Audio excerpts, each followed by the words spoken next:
Muy buenas noches y bienvenidos a Signo Pesos, la economía al alcance de su pantalla. Estos son los temas claves de hoy.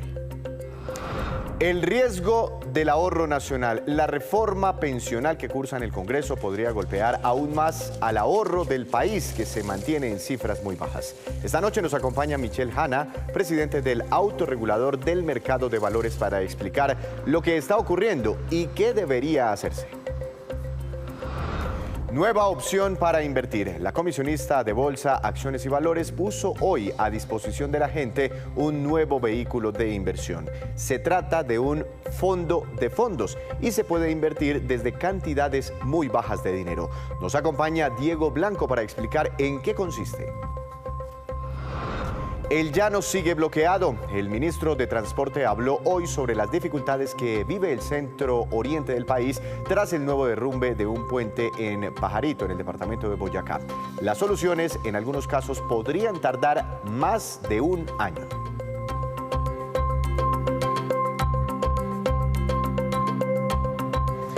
Comenzamos esta emisión hablando de un tema sobre el cual varios expertos y el mismo superintendente financiero debatieron y llamaron la atención por las preocupaciones que reviste. Se trata del ahorro nacional, cuyos niveles son muy bajos en nuestro país. Para entender la importancia del tema, quiero saludar al doctor Michelle Hanna, presidente del Autorregulador del Mercado de Valores. Doctor Hanna, buenas noches, bienvenido a Signo Pesos, ¿cómo ha estado?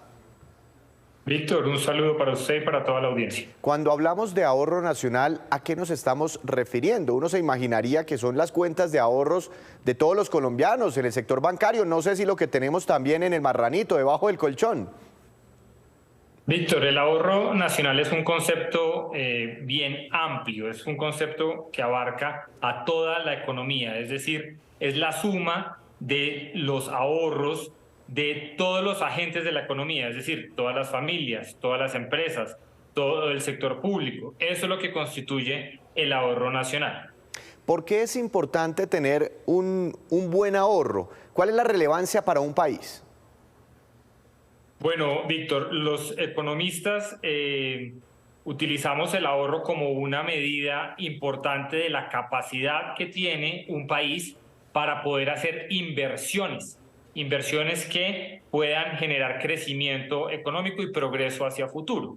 Por eso el ahorro agregado es una variable muy importante, porque si no existen los recursos ahorrados, es muy difícil tener esa posibilidad para poder invertir en proyectos productivos, para poder hacer que las empresas crezcan su capacidad, para poder hacer que se construya la infraestructura del país, para poder hacer que el gobierno nacional pueda generar inversión pública. Entonces, el concepto del ahorro agregado es una variable macroeconómica que es fundamental para definir la capacidad que tenemos como sociedad, como país, para poder embarcarnos en proyectos productivos hacia futuro. Entiendo perfectamente, doctor Hanna. Nosotros en el titular poníamos pues, que teníamos un bajo nivel de ahorro y nos sustentamos en esta gráfica que vimos del Autorregulador del Mercado de Valores, donde vemos el nivel de ahorro como porcentaje del PIB desde finales de los 70 hasta los últimos años. Y por aquí vimos un pico en los finales de los 80, arrancando los 90, donde el ahorro superaba el 20% del PIB.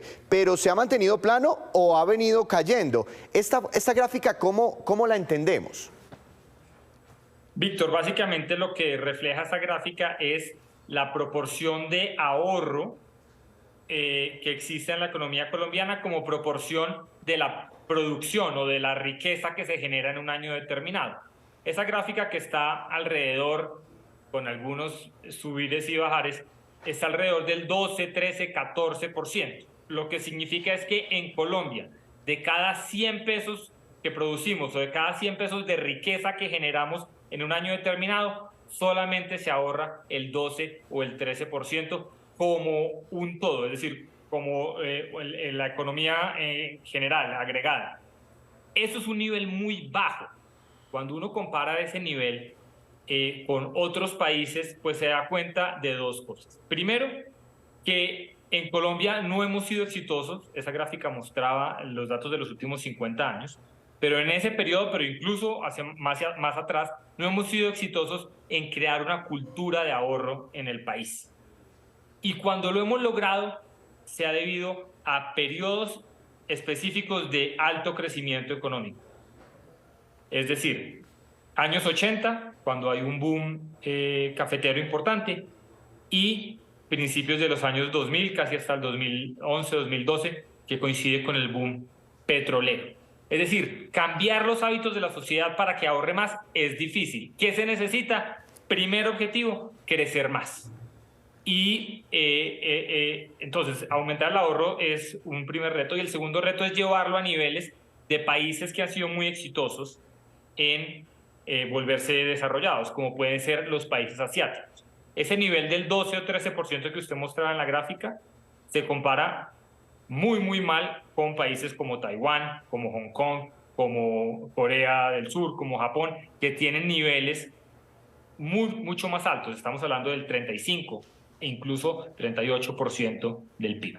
Ah, no, están 2 o 3 veces por encima de nosotros. Pero ustedes también llamaban la atención, tenemos un ahorro del 12, del 13% del PIB en este momento y ha venido cayendo con el paso de los años. Se ven algunos picos en momentos de choques importantes para la economía, pero en la siguiente gráfica ustedes hacen una advertencia sobre el impacto negativo que tendría la reforma pensional sobre el ahorro del país. Y aquí muestran una gráfica, digamos, con muchos datos, pero al final como que uno entendería que hay como un declive en el ahorro.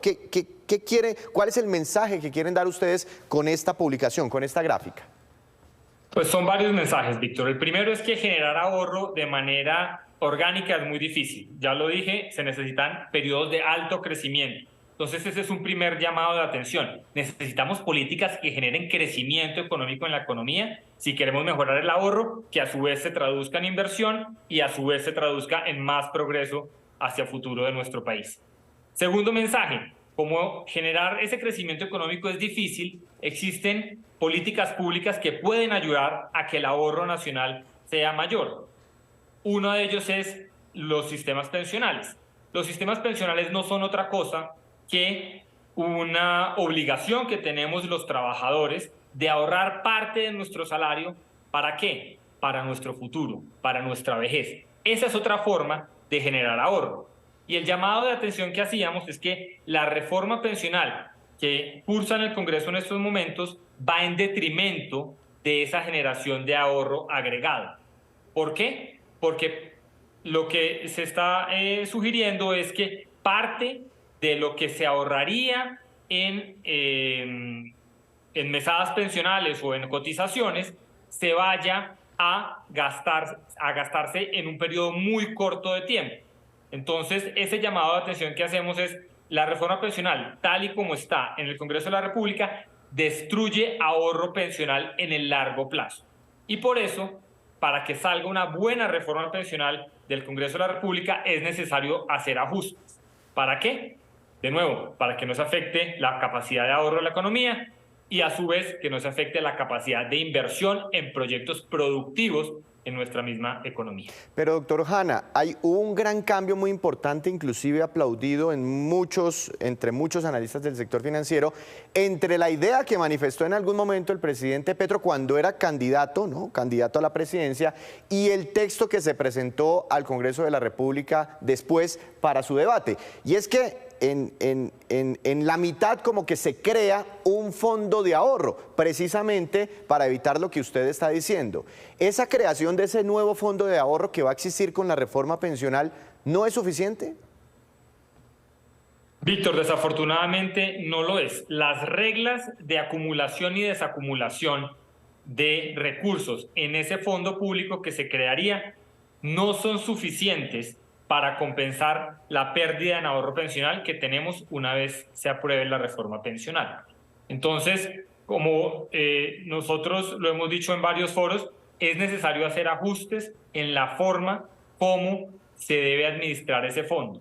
Porque ¿qué es lo que pasa? Estamos pasando de un esquema donde cada persona, cada cotizante que ahorra en un fondo privado de pensiones tiene una cuenta individual donde sabe exactamente cuánto es su saldo, donde sabe exactamente cómo van creciendo esos aportes a lo largo de su vida laboral, a un fondo público que es una piscina agregada de recursos donde no hay cuentas individuales, donde a usted no le llegará un saldo de cuánto rindió ese fondo en un momento determinado. Y las reglas de desacumulación, de cuándo se pueden usar esos recursos, tampoco ayudan a que ese fondo ayude a acumular el suficiente ahorro para, de nuevo, ayudar a que ese ahorro financie proyectos productivos en la economía.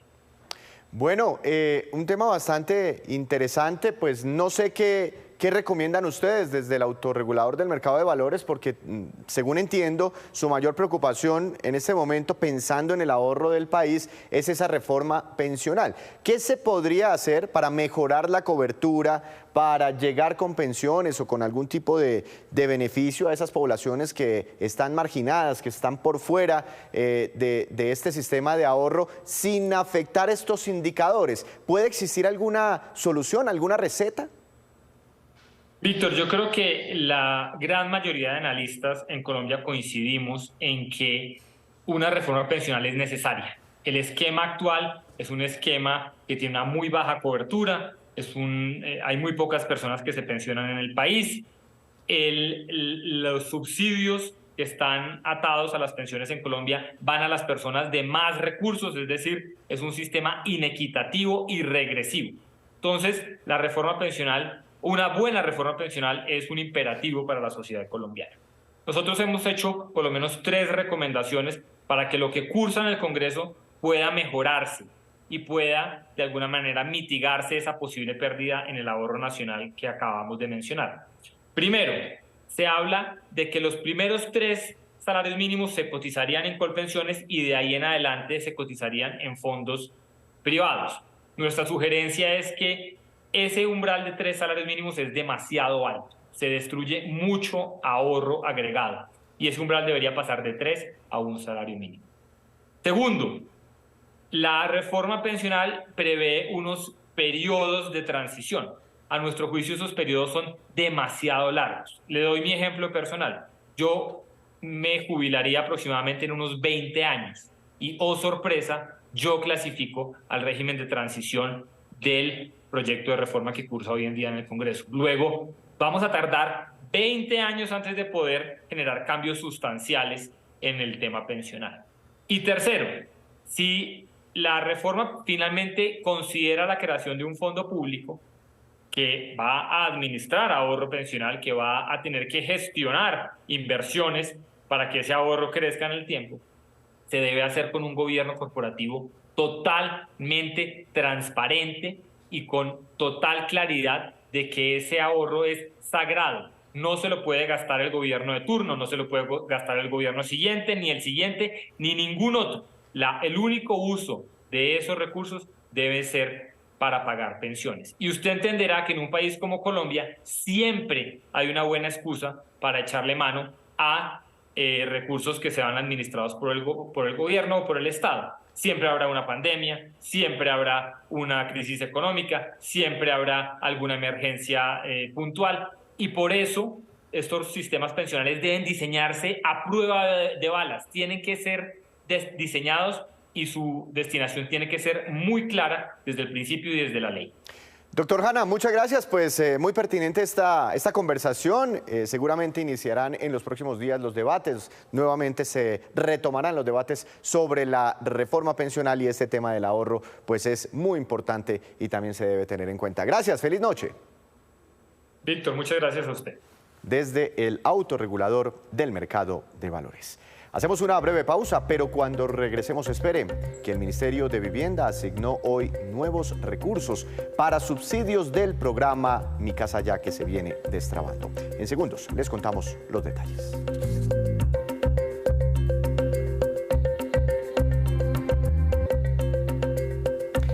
Regresamos a Signo Pesos. Las opciones de inversión en Colombia parecen no tener límites, lo que pasa es que las desconocemos. Cada vez hay nuevos instrumentos donde la gente podría depositar algún dinero buscando sacar rentabilidades. Para hablar de este tema, invitamos esta noche al doctor Diego Blanco, gerente de estrategia en acciones y valores, quienes hoy precisamente lanzaron un nuevo producto para invertir. Doctor Blanco, buenas noches y bienvenido a Signo Pesos. ¿Cómo ha estado?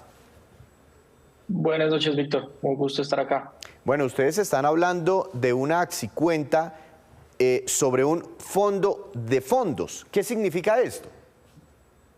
Claro, Víctor. Y muchas gracias por el espacio para explicarlo al detalle.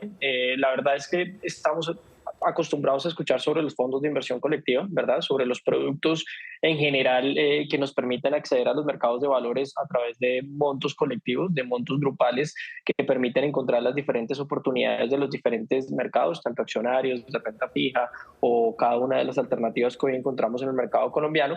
Pero lo que quisimos hoy hacer es traer un producto que escoge lo más destacado de la industria en Colombia a través de un solo instrumento, ¿verdad? Entonces es decirle a un colombiano, ya no vaya directamente cada uno de los bancos a cada una de las fiduciarias o comisionistas de bolsa buscando cuál es la mejor alternativa, sino nosotros se lo traemos en un mismo instrumento. Y quiere decir que va a ser un fondo que invierte en otros fondos. En cada una de las categorías, en cada uno de los tipos de activos, ya bien sea por asset allocation, cuando se determina si se va a invertir en acciones o en CDTs o en bonos, se busca lo mejor de cada categoría y se invierte en un fondo de cada una de esas categorías. Entonces, para ponerle un ejemplo, un fondo conservador, un fondo moderado, un fondo mayor riesgo va a tener diferentes participaciones entre estos tipos de activos que les menciono, tanto renta variable, renta fija, local o internacional, y se busca lo más destacado en cada uno de estos productos. Entonces, con la particularidad que en una misma entidad usted puede encontrar productos de más de una entidad. Entiendo. ¿Esto es parecido a un ETF o es distinto? Podría llegar a visualizarse con unas ciertas características semejantes, con la particularidad de que lo que hacemos acá es tomar el universo de fondos de inversión colectiva de todo el país, ¿verdad? Tenemos casi 150 fondos de inversión colectiva de bancos, fiduciarias o comisionistas, y nosotros decimos, para ponerle un ejemplo, el perfil conservador debería tener un porcentaje en renta fija a corto plazo, un porcentaje en renta fija internacional, una parte en renta fija a mediano plazo, y buscamos de cada categoría cuál es el mejor. Entonces nosotros, Acciones y Valores, podemos decir el mejor en renta fija a mediano plazo es Credicorp, el mejor en renta fija internacional BTG Pactual, y así sucesivamente. Pero categoría. Eso es interesante, es decir, no es un fondo de fondos sobre, perdónenos las redundancias, sobre los fondos que han sido creados por ustedes, por Acciones y Valores. Exactamente, es traerle al mercado, y eso lo permite Acciones y Valores al ser una entidad independiente, es traerle al mercado lo mejor de la industria. Entonces es por eso su nombre de fondos, ¿no? Que es decirle un portafolio conservador, y los denominamos por perfiles, ¿no? Entonces va a haber una Axi cuenta moderada, una Axi cuenta conservadora y una Axi cuenta mayor riesgo. ¿Quiénes pueden invertir en esto? Una persona natural o jurídica que tenga desde 50.000 pesos. Y la idea es evitarle a la persona ir a buscar las mejores alternativas. No es ir puerta a puerta con un banco a decir cuánto está rentando usted, cuánto está rentando usted fiduciaria, cuánto está rentando usted comisionista, sino nosotros hacemos el modelo cuantitativo y lo ponemos a disposición del cliente en un solo instrumento. Entonces, decirle, los mejores de la industria están en este tipo de productos. Ahora, yo tengo, por ejemplo, si tuviera 10 millones de pesos, puedo ir a alguno de los bancos que usted acaba de mencionar o alguna de las firmas comisionistas, invierto eso en un fondo, ¿sí? Pero ese fondo por dentro tiene, por ejemplo, acciones, varias acciones de varias compañías, o hay otro fondo que tiene renta fija, ¿no? Que son CDTs o títulos de los gobiernos, o hay otros fondos que tienen, no sé, proyectos inmobiliarios o proyectos agroindustriales, etcétera, etcétera, etcétera. Lo que usted me está diciendo aquí es que con esos mismos 10 millones de pesos yo puedo tener un poquitico de la plata en el fondo de renta fija, un poquitico de la plata en el fondo de acciones, un poquitico de la plata, 2,5 millones de esos 10 millones en el inmobiliario y otro puchito de dinero en el agropecuario en un solo fondo, es decir, a través de una única operación. Así es, y cuando uno mira, digamos, cómo se manejan los mercados desarrollados, es estas alternativas de arquitectura abierta, ¿verdad? Cuando uno, digamos, hace una apertura de una cuenta en JP Morgan, con seguridad, algún producto de ellos puede llegar a tener un ETF o un mutual funds de una casa grande como iShares, como Goldman Sachs, como 91, como MFX, como todas estas casas globales. Y es demostrarle a los clientes que no hay necesidad de solo vender los productos de una misma firma, sino que hay productos estructurados que pueden tener lo más destacado del mercado. Entonces, ¿qué pasa? Que cuando el cliente invierte, probablemente se tiene que poner en la tarea de decir, bueno, voy a invertir en acciones. ¿En qué acción voy a invertir? En Ecopetrol, en Bancolombia, en cualquiera de las del GEA. Voy a invertir en un CDT. Bueno, pero ¿con quién hago el CDT? Entonces, es decirle al cliente, déjenos esa responsabilidad a nosotros. Nosotros vamos a manejarlo como se maneja las mismas categorías, por así decirlo, de unas pensiones obligatorias. Entonces, cuando cotizamos en un fondo de pensiones, tenemos un riesgo conservador, moderado, mayor riesgo, retiro programado. Aquí va a ser un tema semejante. Es decir, de acuerdo a sus expectativas, de acuerdo a lo que usted espera de riesgo-retorno, su perfil puede llegar a ser un perfil conservador. Y para un portafolio conservador, usted debería tener un porcentaje en renta fija local, un porcentaje en renta fija internacional y un porcentaje en renta fija a mediano plazo o renta fija soberana. Los mejores en cada una de esas categorías son estas entidades. Entonces, deme los 10 millones de pesos, yo los distribuyo en cada uno de esos porcentajes y usted va a tener lo más destacado en un perfil conservador, con las mejores casas de valores en un solo instrumento. Entonces, es decirle al cliente, ya no se preocupe por elegir en qué invertir, ya no se preocupe en elegir con qué entidad, porque ese trabajo lo está haciendo un equipo especializado en acciones y valores. Ah, pues muy interesante. Cuando se crearon estos fondos, ¿sí? Antes del fondo de fondos, un fondo como tal, uno solito, pues la idea era estar más diversificados, ¿no? Porque por dentro, si pensamos en el fondo de acciones, pues por dentro tiene una acción de un banco, una acción de una petrolera, una acción de una constructora, etcétera. Entonces, si el banco le va mal, pues de pronto le va mejor a la petrolera y ahí está uno como diversificado. Pero esto de tener inversiones al mismo tiempo en varios fondos es una diversificación todavía mayor. ¿Eso al final no se traduce en una menor rentabilidad para el inversionista? Por el contrario, porque lo que se hace es que se buscan los más destacados. Entonces, tomamos el universo de todos los fondos del país, que son casi 150, y elegimos a los más destacados en cada categoría. Entonces, es decirle al cliente, probablemente usted un mes estuvo con la vivienda y le fue muy bien con ellos. Probablemente el otro mes estuvo con Bancolombia y le fue muy bien con ellos. Aquí lo que hacemos es que solo el modelo se va a recalibrar y con cada una de las tasas de valores que tenemos en la industria, pues el mercado periódicamente va a buscar cuáles son los mejores y va a asignar sus recursos a los que lo estén haciendo con mejor desempeño. Entonces, de esta manera se le está ofreciendo al cliente el mejor retorno que pueda llegar a tener la industria en una combinación conservadora, en una combinación moderada o en una combinación mayor riesgo. Aquí, ¿qué es lo importante? Hacerle ver al cliente que probablemente esto se maneja desde hace muchos años en grandes países desarrollados con mercados de valores muy sólidos y con montos probablemente muy grandes. Aquí es decirle al cliente que a bien sea persona natural o jurídica, lo puede hacer desde 50.000 pesos y lo puede hacer a través de un instrumento que se va a denominar Axicuenta. ¿Por qué le pusimos este instrumento Axicuenta? Porque es decirle al cliente, usualmente usted puede ahorrar en una cuenta de ahorros, en una cuenta corriente, ¿por qué no ahorra en una cuenta de inversión? Una cuenta de inversión designada por su perfil, ¿verdad? Conservador, moderado, mayor riesgo y con lo más destacado de la industria. Entonces, ¿por qué no hay oportunidad de no encontrar la mejor alternativa o la mejor combinación bajo este escenario? Porque es un portafolio de optimización donde a través de un modelo cuantitativo y de lenguaje de programación lo que está tomando es a todos los fondos de la industria, evaluándolos periódicamente y decir, los que están siendo más destacados en este momento son estos. A agosto vamos a tener unos, probablemente a septiembre otros y así sucesivamente.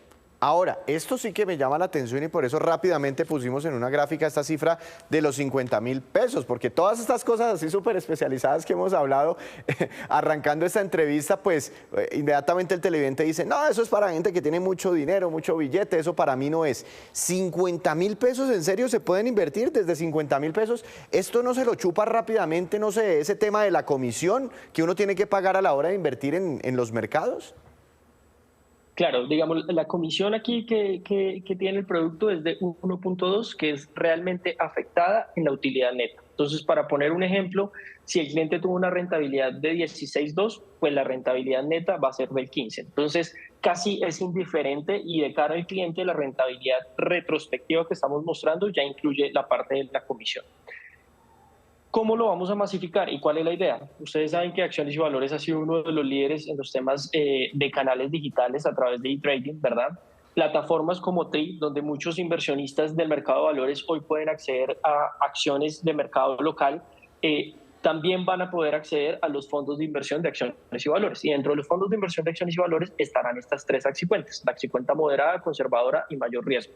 Entonces, si bien un inversionista puede acceder a la comisionista a través de nuestra página web o acercándose a través de nuestra línea de atención al cliente y asignándole un respectivo comercial, la idea es que las personas a través de las plataformas que tenemos como TRI puedan hacer una apertura de cuenta y desde su misma app puedan decir, quiero meter 100.000 pesos a la cuenta conservadora, quiero meter 1.000.000 de pesos a la moderada. Y ahí van a ver ustedes el valor de unidad diario. Entonces, es masificarlo y hacerlo sencillo como lo tenemos en los mercados desarrollados, ¿no? Cuando uno se acerca, no sé, a un JP Morgan en Estados Unidos, baja una app, le hacen unas preguntas, un análisis de perfil de riesgo y le dicen su mejor portafolio a hoy es este. Queremos traer eso del primer mundo a Colombia. Eso, seguramente ya usando inteligencia artificial y demás. Una última pregunta, listo, tengo mis 50.000 pesos. Quiero o dejarlos debajo del colchón, que no me genera nada, pero ahí están, obviamente eso se va perdiendo con el paso del tiempo por la inflación, o meto estos 50.000 pesos en este fondo. ¿Cada cuánto me da como rendimiento? No sé, ¿esto es trimestral o es cada año o es cuando yo venda? ¿Cómo funciona eso del retorno, de la rentabilidad? Esa es una muy buena pregunta, Víctor, y diariamente el cliente va a tener un valor de unidad. Y ese valor de unidad va a estar sujeto a las variaciones diarias de los mercados, ¿verdad? Los mercados pueden tener diferentes niveles de volatilidad, unos días con algunas desvalorizaciones, otros días con algunas valorizaciones, pero la pérdida o ganancia se ve en el momento en que el cliente retira los recursos del fondo, ¿verdad? Y aquí hay un punto muy importante y es que son instrumentos sin pacto de permanencia. Entonces, otros instrumentos le dicen a uno, tienes que dejar los recursos un mes, 6 meses, un año. Aquí el cliente solo va a necesitar un T+3 y un T+5. Un T+3 en el conservador, T+5 en el moderado y en el mayor riesgo. Quiere decir que si un viernes me haces la solicitud de retiro de los recursos, el siguiente viernes ya lo tendrás en tu cuenta bancaria. Entonces, los recursos en cierta medida están disponibles para el cliente y en la medida en que no los retire del fondo, van a solo visualizarse como valorizaciones o desvalorizaciones diarias. En el momento en que los retire, sí ya se visualizaría como una ganancia materializada, ¿verdad? Entonces, ¿cuándo tú vas a poder llegar a ver el desempeño del fondo? Diariamente. ¿Cuándo vas a poder obtener la utilidad? Cuando tú retires los recursos. Bueno, un poquitico así, funcionan así un poquitico las pensiones, los ahorros en pensiones. Doctor Blanco, muchas gracias. Feliz noche, muchas gracias por esta explicación. Que esté muy bien. No, con gusto, Víctor, que esté muy bien. Y también las inversiones en acciones. Hacemos otra breve pausa, pero ya les contaremos que salió un nuevo reporte de las quejas de los colombianos por servicios de comunicaciones. Ya les contamos las cifras.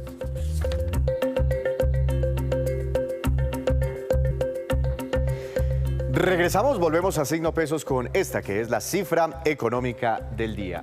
Es muy importante para el sector vivienda, 220.900 millones de pesos y corresponde a los recursos destinados en la última semana por el Ministerio de Vivienda para otorgar subsidios de vivienda en el programa Mi Casa Ya. En total, se benefician con esos recursos 7.413 familias. Según el balance del ministerio, este gobierno ha asignado ya 788.000 millones de pesos para subsidios, lo que ha beneficiado a unas 26.000 familias.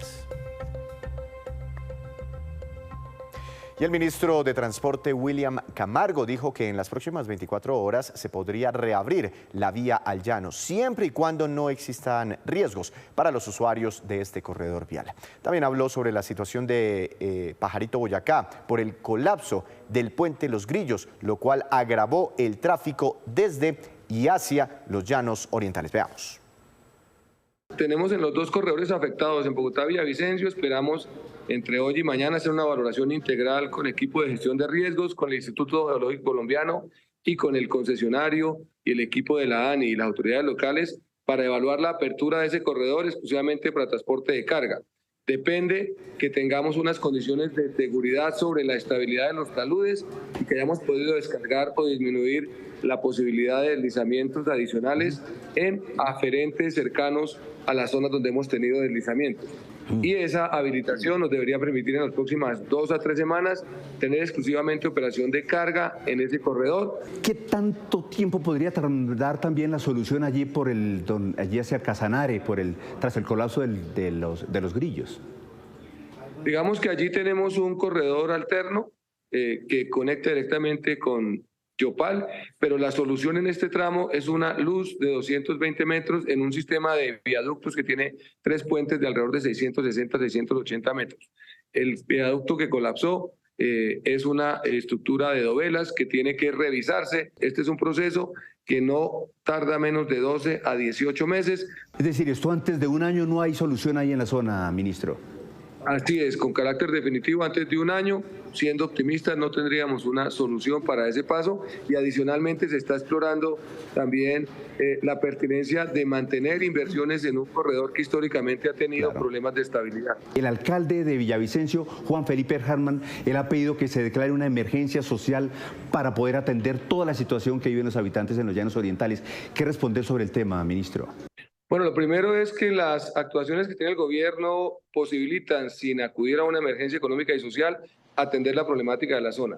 El día de hoy tenemos un comité, un PMU con autoridades nacionales, ministros de Agricultura, de Hacienda, de Educación, de Salud, Ministerio de Transporte y las autoridades de gestión de riesgos, para evaluar las medidas que esperamos entre mañana y el viernes podamos informar a las comunidades en la zona. Nos comprometimos con ellos a ir esta semana para concretar las ayudas que tienen que ver también con el apoyo a los comerciantes y a las personas que viven fundamentalmente de la vía, y ese ejercicio ya en otras oportunidades se ha hecho con compra de cosechas, con apoyo a los productos lácteos y a quienes dependen, digamos, de la conectividad y la disposición de transportadores en el corredor.